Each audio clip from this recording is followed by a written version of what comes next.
Good morning students, मैं आनंद फिदेश आपके सामने उपस्थित हूँ ई लर्निंग क्लासेस में। जैसा कि हम लोग पाठ करने जा रहे हैं, ये कक्षा 8 के लिए है।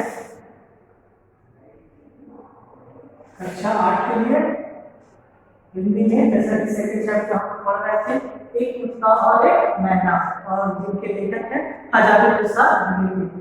यह भाग 7 है, 7वां भाग हम लोग पढ़ रहे हैं। और जैसा कि इसके पहले वाले भाग में हम लोगों ने बहुत सारी बातों को पढ़ा, जैसा कि हम लोगों ने मैं होमवर्क भी दे चुका हूँ आप लोग को कि सबसे पहले आप लोग लेखक परिचय, उसके बाद आप लोग बनाओगे गुरुदेव के बारे में, उनके विषय के बारे में, शब्द वाटिका, जबानी बताओ, कलम उठाओ प्रश्न, और फिर विस्तारित प्रश्न भी आप लोग देख चुके हो, बना भी चुके हो, कॉपी कंप्लीट भी कर चुके हो।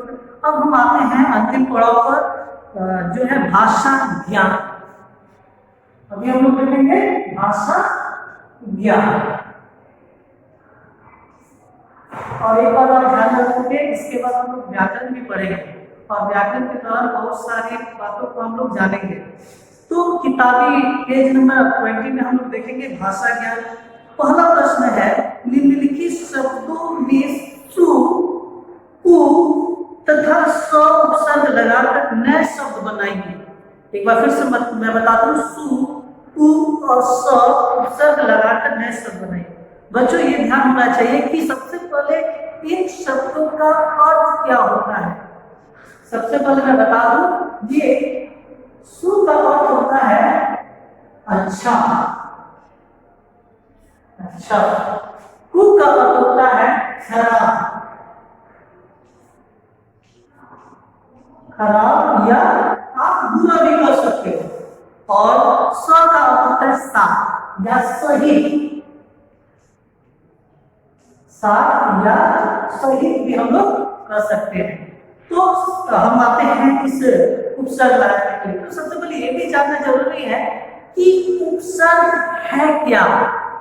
हम लोग व्याकरण में भी पढ़ेंगे उपसर्ग के बारे में, लेकिन यहाँ पर जानना जरूरी है कि उपसर्ग है क्या। पिछली कक्षाओं में भी आप जान चुके हो।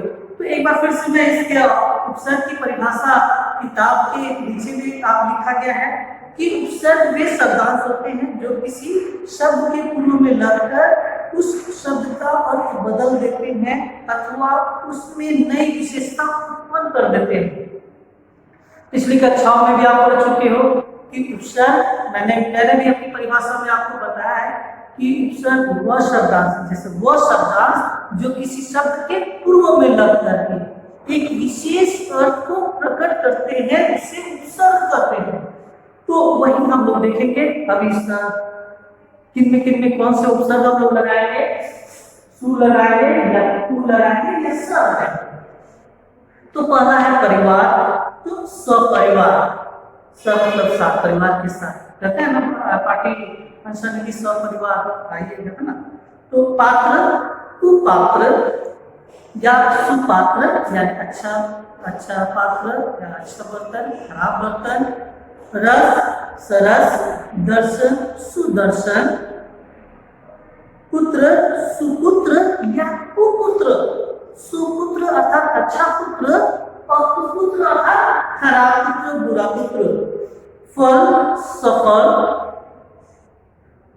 अंत, संत। अंत क्या बोलेंगे, अंत में जो हम उपसर्ग लगाएंगे तो वो हो जाएगा सन, यानी अ के अनुसार अंत। और जब यह स से मेल खाता है, जैसे कि हम लिख ले अंत, और जब हम इसमें स लगाते हैं तो क का जो अनुस्वार होता है वो स के ऊपर बन जाता है और का हो जाता है सन, सन। चाल, कुचाल, सुचाल, सम्मान, समान, ससम्मान। अब हम आते हैं वचन बदलिए। वचन बदलिए अर्थात अगर एक वचन में है तो आप उसे बहुवचन में बदलोगे। तो अभी बहुत सारे दिए गए हैं, जैसे मंजिल, तो मंजिले, तो किताब में भी आप देखो 3 मंजिले। छुट्टी, छुट्टियां, जैसे अभी कोरोना के कारण आपकी छुट्टियां चल रही, लेकिन ऐसी बात नहीं, आपको पढ़ाई घर पर रहकर करना ही है। मुहावरा, मुहावरे, दर्शनार्थी, किताब में दिया गया है, आप ढूंढोगे ढूंढोगे, कुछ मैं छोड़ देता हूँ ताकि आप किताब से ढूंढ कर आप लिखोगे। कुर्सी, कुर्सियां, कविता, कविताएं, भाषा, भाषाएं, पक्षी, पक्षियां। एक चीज मैं बता दूं बच्चों कि कभी बहुत सारे बहुवचन बनाने के लिए बड़ी ई की मात्रा छोटी ई में बदल कर यहाँ पर चंद्र बिंदु लग जाएंगे बहुवचन बनाने के लिए। एक कुछ नियम भी होते हैं जो कि आप व्याकरण में भी पढ़ेंगे। उसी तरह यानी दीर्घ ई की मात्रा इसमें बदल जाएगी हर्षई में, हर्षई में बदल जाएगा और यहाँ पर चंद्र बिंदु यानी जो शब्द का उधर आप लिख देंगे। उसके बाद हम आते हैं आंखें। अब हम आते हैं निम्नलिखित शब्दों के संधि विच्छेद कीजिए। बच्चों ध्यान में रखोगे यहाँ पे शब्दों के संधि विच्छेद यानी यहाँ पर शब्दों को तोड़ा गया है, यानी शब्द वियोग हुआ है। शब्द वियोग अर्थात शब्दों को अलग किया गया है। देखिए कि तीन मंजिला, ती जोड़ मंजिला, अस्तगामी, अस्त जोड़ गामी, वाक्यहीन, वाक्य जोड़ हीन। प्राणी लोग तो क्या होगा बताइए? वेरी गुड, प्राणी जोड़ लोग। प्राण पण बताइए आपके? वेरी गुड, प्राण जोड़ पण। अब हम आते हैं चौथा प्रश्न। हिंदी में कुछ शब्दों के दो रूप प्रचलित और मान्य है। दो प्रचलित रूप और मान्य है। क्या आप निम्नलिखित शब्दों का दूसरा प्रचलित रूप लिख सकते हैं? जरूर, आप अपने किताब में जरूर लिख सकते हैं। पहला हम जानते हैं जैसे गर्म, गर्म कहते हैं, बर्फ तो बर्फ, बर्फ, गर्दन, गर्दन, सर्दी, सर्दी, दोबारा, दोहराना, या कोई अन्य शब्द भी अगर आपको ध्यान में है तो लिख सकते हो। बर्तन, पात्र आप लिख सकते हो। दुकान, स्टोर यानी अर्थात मर्जी, इच्छा। भाववाचक संज्ञा बनाए। व्याकरण में भी आपको पढ़ना है भाववाचक संज्ञा। तो सबसे पहले इसको हम लोग जान जाए। मुस्कुराना का क्या होगा भाववाचक संज्ञा? वेरी गुड, मुस्कुराहट। अच्छा, अच्छाई, यानी बहुत सारे शब्दों के अंत में कुछ प्रत्ययों को लगा करके भी भाववाचक संज्ञा बनाते भी हैं। एक, एकाएक, जीना, जीवन, हंसना, हंस, बोलना, बोल, दर्शन, दर्शनीय, यह प्रत्यय लगाकर गुरु, गुरुता, देव, देवत्व। व्याकरण किताब में भी ढूंढोगे तो आपको जरूर मिल जाएंगे। अब हम आते हैं निम्नलिखित, छठा प्रश्न, निम्नलिखित से वाक्य बनाइए। यानी वाक्य को सही रूप से बनाना है। वाक्य छोटा होना चाहिए, मीनिंगफुल होना चाहिए, अर्थपूर्ण होना चाहिए। और सबसे पहले आप ध्यान में रखोगे बहुत सारे वाक्य आप पिछले कक्षा में भी पढ़ चुके हो। अभी एक उदाहरण दिया गया जो जो, तो जो एक उदाहरण में भी है, जो जो आता जाए उसे गुरुदेव के दर्शन को भेजो। उसी तरह कोई से वाक्य बना दीजिए, किस से वाक्य बना दीजिए। किस से वाक्य बनाओगे तो ज्यादा तो हो सकता है क्वेश्चन मार्क यानी प्रश्न सूचक चिन्ह आएंगे। जब आपके प्रश्न सूचक चिन्ह का भी प्रयोग हो सकता है तो आप जरूर देख लीजिए। अपना, जो कुछ। अब हम आते हैं सातवां प्रश्न, विपरीतार्थक। विपरीतार्थक अर्थात उल्टा अर्थ प्रकट करने वाला शब्द। प्रश्न, प्रश्न, जैसे किताब में बहुत सारे विपरीतार्थक शब्द दिए गए हैं। यानी जब गुरुदेव के पास लोग बिना समय देखे यानी प्रगल्भ यानी निर्मल जैसे व्यक्ति आ जाते हैं, असमय, समय और समय देकर, आवश्यक अनावश्यक समय में, यानी कुछ विपरीतार्थक शब्द हम इधर देखे थे। तो उसी तरह से कुछ मिलता जुलता शब्द है। प्रसन्न, अप्रसन्न, अच्छा, बुरा, समय, असमय। यहाँ पे लिखा है असमय, तो आप क्या लिखोगे? समय। अस्तगामी, अस्तगामी डूबता हुआ, उदयगामी आप लिख सकते हो। कुशल, अकुशल, स्वीकार, अस्वीकार। अब हम आते हैं अंतिम पड़ाव, रचनात्मक उड़ान। रचनात्मक यानी खुद से अपनी रचना के द्वारा इन्हें आप लिखोगे। पहला जो प्रश्न है, दर्शन के लिए आने वाले लोग दर्शनार्थी कहलाते हैं। क्या आप बता सकते हैं कि शरणार्थी किसे कहते हैं? साधारण से वाक्यों में दर्शन के लिए आने वाले लोग क्या कहलाते हैं? दर्शनार्थी। अर्थात शरणार्थी, शरण में आने वाले लोग को क्या कहते हैं? वेरी गुड, शरणार्थी। अब हम आते हैं नेक्स्ट प्रश्न में। दूसरा प्रश्न है, इस स्मरण में गुरुदेव रविंद्रनाथ टैगोर कुत्ते की प्रशंसा में अनेक शब्द करते हैं। कुत्ते की प्रशंसा में अनेक शब्द करते हैं। क्या आप उनके द्वारा बताए गए कुत्ते के कोई विशेष गुण बता सकते हैं? बहुत ही सुंदर प्रश्न है। बहुत सारा विशेष गुण आप बता सकते हो, है ना, इस पाठ के आधार पर, कि जब उनका चीता भस्म जो रात जो था आश्रम में आता है, तो वो कुत्ता उस रात के साथ क्या हो जाता है? बैठ जाता है, मग्न हो जाता है।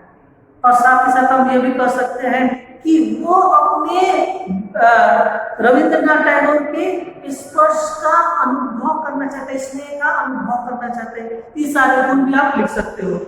तीसरा प्रश्न, छोटा लिखना है, किताब में ही। इस पाठ की कौन सी भावपूर्ण पंक्ति आपको सर्वाधिक प्रभावित करती है? यानी कौन सी पंक्ति जो है जो आपके दिल को छू जाती है? बहुत सारी पंक्ति है कुत्ते के बारे में, मैने के बारे में, तो आप लिख सकते हो। उसे लिखिए और उसका भावार्थ बताइए। खुद से भावार्थ बताइए कि आपको कैसा अनुभव लगता है, क्या लगता है, छोटे शब्दों में, छोटे छोटे वाक्य में। अब हम आते हैं परख के मंच पर। परख के मंच पर अर्थात आपको परखा जाता है, जाना जाता है। इस स्मरण के आधार पर गुरुदेव रविंद्रनाथ टैगोर का चरित्र चित्रण अपने शब्दों में कीजिए। जैसा कि शुरू में ही पाठ परिचय के रूप में आपको बताया गया है, तो उनका चित्रण आपको कर देना है। दूसरा प्रश्न है, यदि गुरुदेव के स्थान पर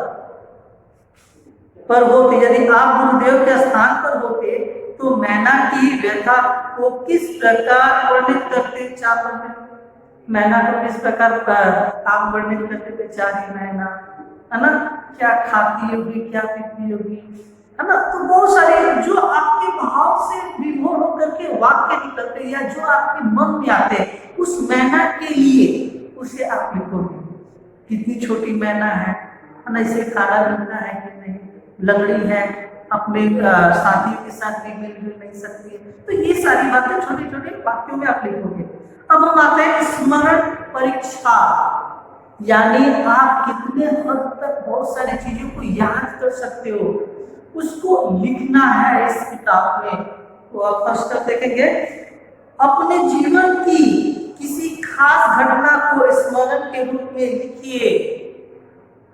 आपके जीवन में, यानी अभी आप जितने वर्ष के हैं, आप जानते हो आप कितने वर्ष के हो, तो उस दौरान 2 साल की उम्र में तो याद नहीं होगा, 3 साल में, 4 साल में याद नहीं होगा, लेकिन उसके बाद में आपको कौन ऐसी घटनाएं हैं जो आपको अभी तक याद है, उस घटना को संक्षिप्त रूप में आप लिख लोगे। अब हम आते हैं दूसरा प्रश्न है, अपने अध्यापकों द्वारा बताई गई किसी विशेष सीख अथवा शिक्षा को याद कीजिए और लिखिए। मैंने भी बहुत सारी बातें आपको पिछली कक्षाओं में बताया, बहुत सारे सीख दी है। वो सीखों में से, बहुत सारे सीख में से कोई ऐसा सीख हो जो आपको दिल को छू गया हो, उसे आप लिख लोगे। अब हम आते हैं पेज नंबर 23, अंतिम पड़ाव पर। अपना विकास अपने हाथ में। सही बात है, अपना विकास अपने हाथ में। अगर हम अच्छा कर्म करेंगे तो हमें अच्छा फल मिलेगा। तो अगर हम जानने की कोशिश करेंगे तो और अत्यधिक जान सकते हैं, ढूंढने की कोशिश करेंगे तो और अच्छे ढंग से हम बहुत सारी चीजों को ज्ञान प्राप्त कर सकते हैं, ढूंढ सकते हैं। तो कुछ यहाँ पर दिए गए हैं। इस पाठ में प्रयुक्त शब्दों की वर्तनी के पुराने एवं नए रूप देखिए। जो पुराने में हम लिखे जाते थे वो अब कुछ परिवर्तन हो गए हैं, थोड़े परिवर्तन, बाकी सब वही है। जैसे शांति निकेतन, तो यहाँ पर जो आधा न